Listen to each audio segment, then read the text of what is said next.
శ్రీమాత్రే నమః.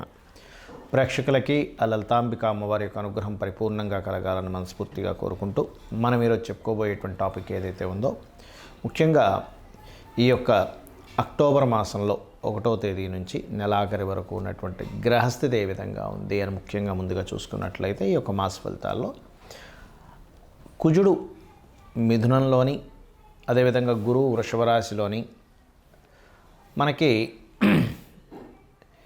ఈ అక్టోబర్ మాసంలో 10వ తేదీ నుంచి గురువు వక్రిస్తున్నాడు చెప్పాలంటే.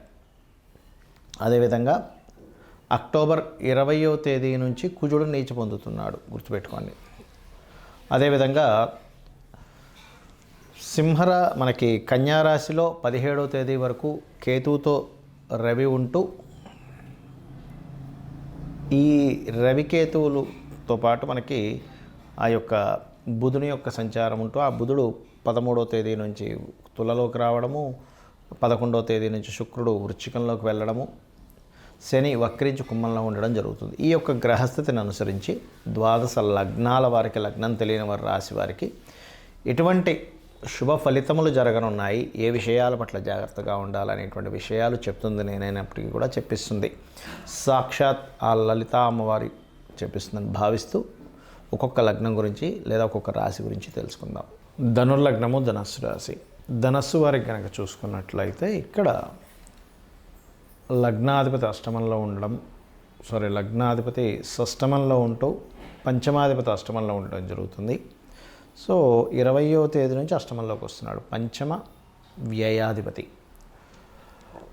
20వ తేదీ లోపలే మీరు ఏదైనా రాజకీయ సంబంధించిన నిర్ణయాలు కానివ్వండి, ఎనీ డెసిషన్స్ 20th లోపలే తీసుకోండి.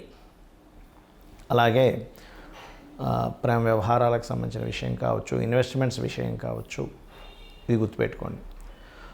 వ్యాపార పరంగా కొంత లాభాలు ఉంటాయి. కాకపోతే ఉద్యోగ సంబంధించినటువంటి విషయంలో గురువు వక్రగతి వల్ల కొంత మార్పులు కూడా ఉంటుంది. 10వ తేదీ నుంచి గురువు వక్రిస్తున్నాడు కాబట్టి మీరు ఏదైనా ఉద్యోగ సంబంధించిన విషయంలో మార్పులకి, ఉద్యోగంలో నిర్ణయాలు ఏదైనా 10 లోపలే తీసుకోండి. 10 తర్వాత తీసుకునే నిర్ణయాలు కొంత ఇబ్బందికి దారితీస్తుంది.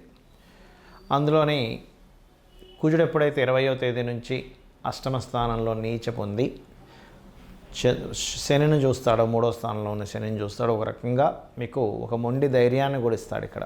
కాకపోతే ఇది కొంత మాట్లాడుకునేటువంటి దాంట్లో కొంత మిస్కమ్యూనికేషన్స్ అవ్వడం, కొంత అగ్రెసివ్గా మీరు కొన్ని విషయాలు మాట్లాడడం ద్వారా కలిగేటువంటి కొన్ని ఫలితాలు ఉన్నాయి ఇక్కడ. కాబట్టి ఈ యొక్క విషయాల్లో కాస్త జాగ్రత్తగా ఉండండి.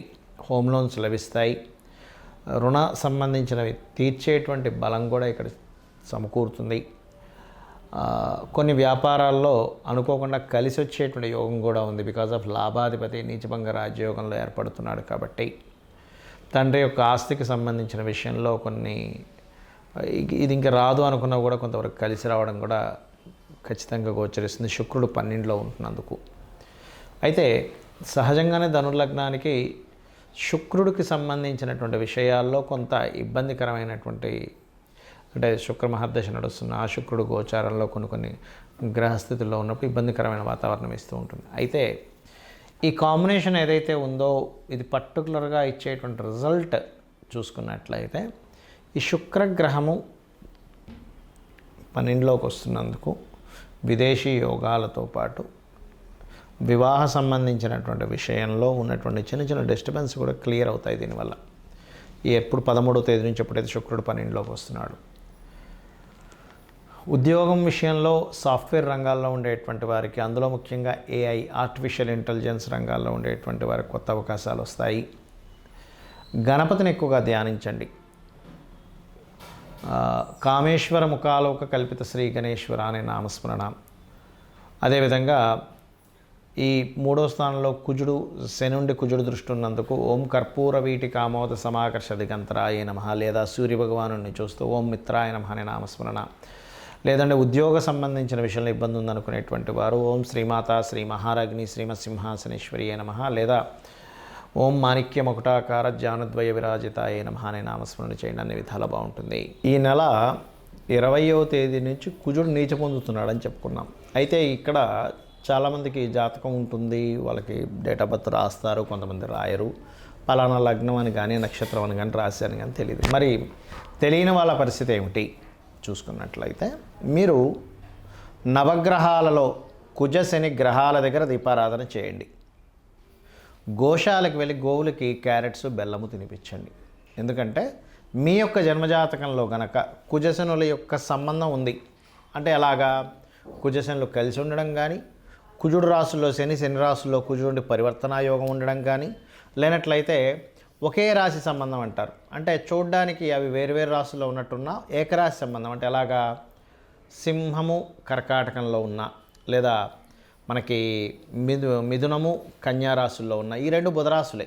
అదేవిధంగా శుక్రరాశుల్లో ఒక్కోసారి తులలో ఉంటే కుజుడు శని వచ్చి మీ జన్మజాతకంలో వృషభంలో ఉంటాడు, లేదా వృశ్చికం మేషము, ధనస్సు మీనము, మకరము కుంభము ఇలా ఉన్నా కూడా కనెక్టివిటీ ఏర్పరచుకుంటాయి.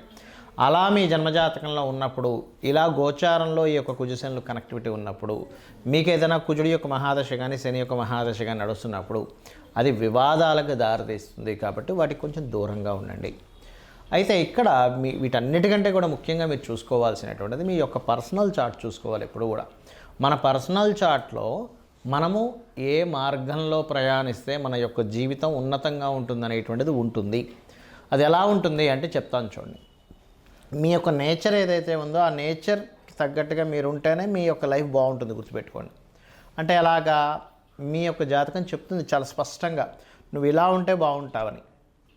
ఇప్పుడు అందరికీ ధనమే కావాలి, ఎందుకంటే ధనం మూలం ఇదం జగత్. కాబట్టి మీ యొక్క ధన యోగం ఎందులో ఉంది, వ్యాపారంలో ఉందా, ఉద్యోగంలో ఉందా, విదేశాలకు వెళ్ళడం ద్వారా ఉందా, సర్వీసెస్ చేయడం ద్వారా ఉందా, మీడియేటింగ్ చేయడం ద్వారా ఉందా అనేటువంటిది మీ ధనాధిపతి చాలా స్పష్టంగా చెప్తాడు. ఒక్కో వ్యక్తికి ఒక చూడండి, బంగారం అమ్ముతే ఉంటే ఒక వ్యక్తికి బంగారంలో లాస్ వస్తుంది. అదేమిటంటే బంగారంలో కూడా లాస్ వస్తుందా అంటే వస్తుంది.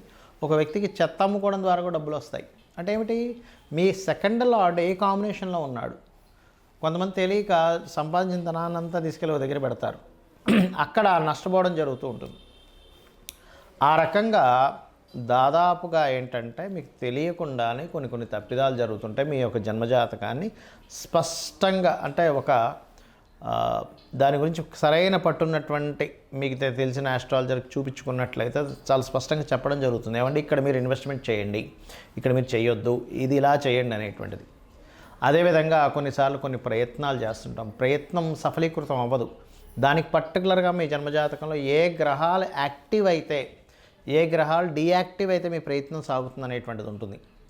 అదేవిధంగా మీ యొక్క జాతచక్రంలో జ్యోతిష్శాస్త్రం అంతా ఒక ఎత్తు అయితే వాస్తు మీరు ఏ డైరెక్షన్లో ఉండాలి అంటే చిన్న ఎగ్జాంపుల్ చెప్తాను చూడండి. మనకి మన లైఫ్లో కూడా కొన్ని చేసే పనులు, చేయకూడని పనులు ఉంటాయి కొన్ని. అలాగే జ్యోతిష్శాస్త్రం వాస్తుపరంగా కూడా ఉండకూడని డైరెక్షన్స్, ఉండే డైరెక్షన్స్ ఒక్కొక్కరికి ఒక్కో రకంగా ఉంటుంది.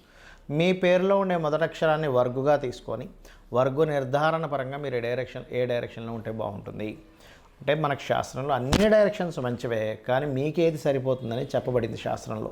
మీ పేరులో ఉండే మొదటి అక్షరాన్ని మీకుండేటువంటి మీరుండే డైరెక్షన్ని తీసుకొని దాన్ని క్యాల్కులేట్ చేస్తారు. దాన్ని వర్గు నిర్ధారణ అంటారు.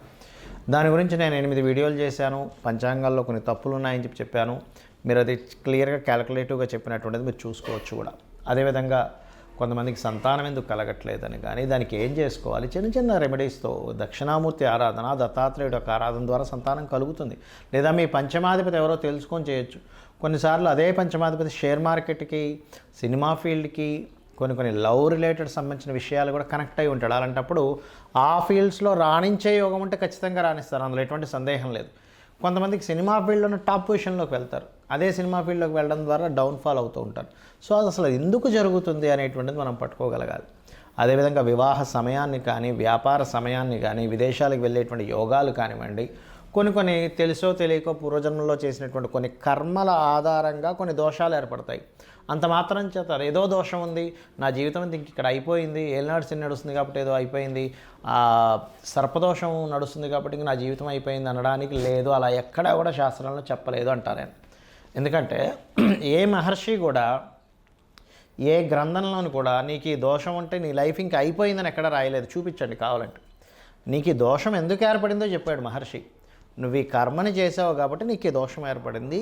ఈ యొక్క దోషాన్ని కర్మ విపాకము అనేటువంటి గ్రంథంలో దీన్ని ఎలా తీర్చుకోవాలి నువ్వు కొన్ని మంచి పనులు చేసుకుంటూ అమ్మవారి పాదాలు పట్టుకుంటూ లేనట్లయితే దానికి సంబంధించిన ఒక నామాన్ని జపం చేస్తూ దానమిస్తూ లేదా కొన్ని దేవతా సంబంధించినటువంటి కొన్ని హోమాలో యజ్ఞాలో లేకపోతే కొన్ని కార్యక్రమాలు పేదవాళ్ళకి సహాయం చేస్తున్నావు గోష్ఠ సేవ చేసుకుంటూనో నువ్వు బయటపడొచ్చు అని చెప్పారు. కానీ నా జీవితం ఇంతే, నాకు ఈ సర్పదోషం ఉంది కాబట్టి నా జీవితం ఇంతే, నాకు ఏలినాడ్సని నడుస్తుంది కాబట్టి ఇంకేమీ కలిసి రాదు, ఇంట్లో కూర్చోవాలనేటువంటిది ఏ మహర్షి ఎక్కడా చెప్పలేదు. ఇది ఫస్ట్ గుర్తుపెట్టుకోండి.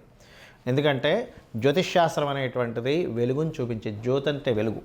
అంతేగాని ఇంకా నా జీవితం ఇంతే అనుకోవడానికి జ్యోతిష్శాస్త్రం చూసుకోవాల్సిన అవసరమే లేదు. జ్యోతిష్యం కానీ వాస్తు కానీ మన యొక్క ఉన్నతి కోసం ఉన్నటువంటివి. కాబట్టి దయచేసి నేను మీకు కొన్ని సూత్రాలు చెప్తాను. మీ జాతకం ఎలా ఉన్నా సరే ఇవి కనుక పాటించారో అద్భుతంగా ఉంటుంది. ఏమిటంటే పొద్దున్నే సూర్యోదయానికి ముందే స్నానం చేసి దీపారాధన చేయండి. Point number 1. మీకు దగ్గరలో ఉన్నటువంటి గుడికి వెళ్ళండి రెగ్యులర్గా. Point number 2.